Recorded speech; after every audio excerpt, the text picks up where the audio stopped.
investigated Trump's efforts in the 2020 election. Times journalist Adam Goldman writes Kash Patel and Dan Bongino have sent a clear message. In essence, former officials said nobody is above the law except Mr. Trump. You might be asking yourself, is this really the Republican Party? What happened to the GOP's dogma of protecting the Constitution?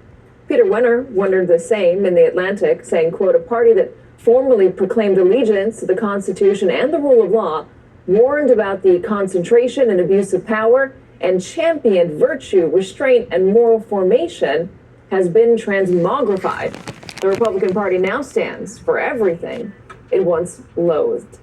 Joining us now, NBC News Justice and Intelligence correspondent Ken Dilanian, acting Assistant Attorney General for National Security at the U.S. Department of Justice, and co-host of MSNBC's Main Justice podcast, Mary McCord, former, and New York Times opinion columnist David French. All right, so Ken, walk us through some of the upheaval and the changes that have happened under Kash Patel. Yeah, Katie, I got to say the biggest complaint that I'm hearing from my FBI sources is the fact that they are being required to spend as much as 30 or 40% of their time, particularly in the field offices, on immigration enforcement, which is not normally an FBI job. And they're required to go out on these ICE raids, and they're complaining that they're not even really getting criminals. They're getting other kinds of illegal immigrants.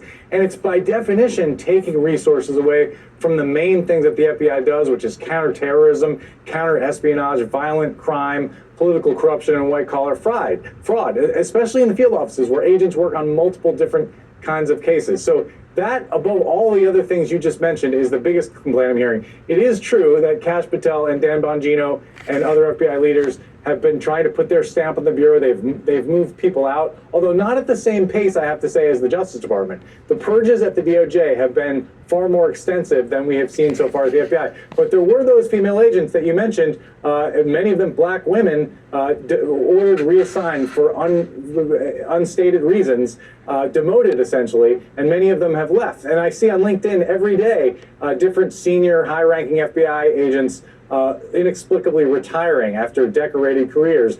Are they leaving because they just can't stand the way things are going? Are they leaving for other reasons? Often it's unstated, but there's definitely a time of tumult and change at the FBI as there is at the Justice Department. What is the deal, Ken, with these polygraph tests?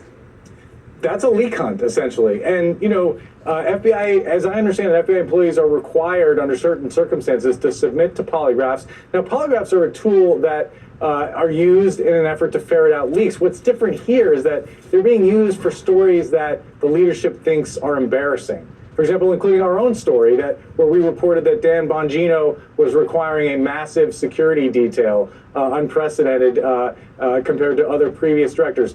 They were really mad about that leak, and I'm told they polygraphed people to try to figure out where that came from. So that's the kind of thing that goes beyond what's been normal, and it's causing a lot of unease among FBI employees.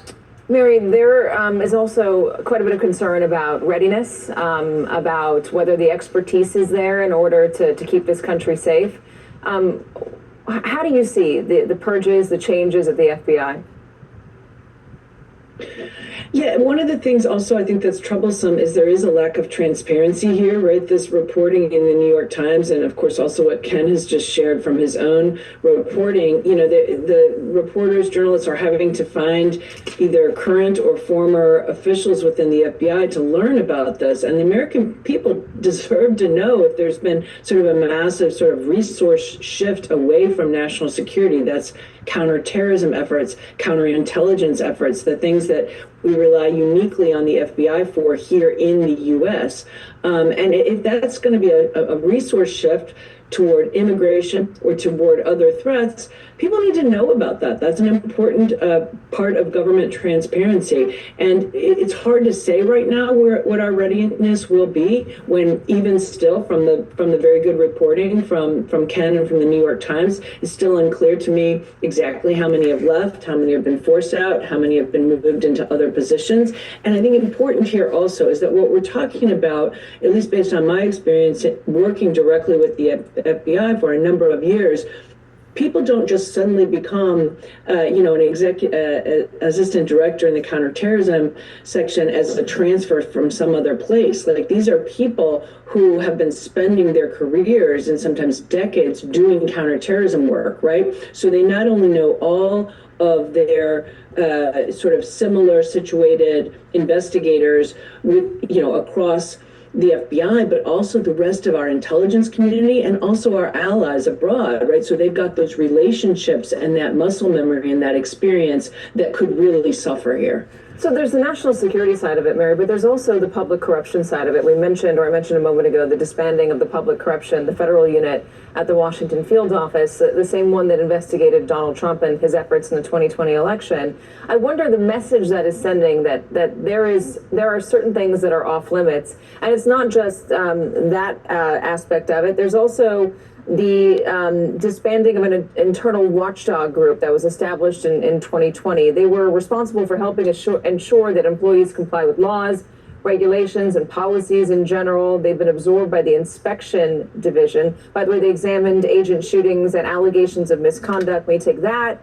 You take the public corruption side. You also take the types of people that Donald Trump has been pardoning lately, a lot of white-collar criminals who've been accused of fraud, who've been accused of tax evasion, who've been accused of corruption. I wonder, does that send a message to FBI agents that public corruption is maybe not a priority?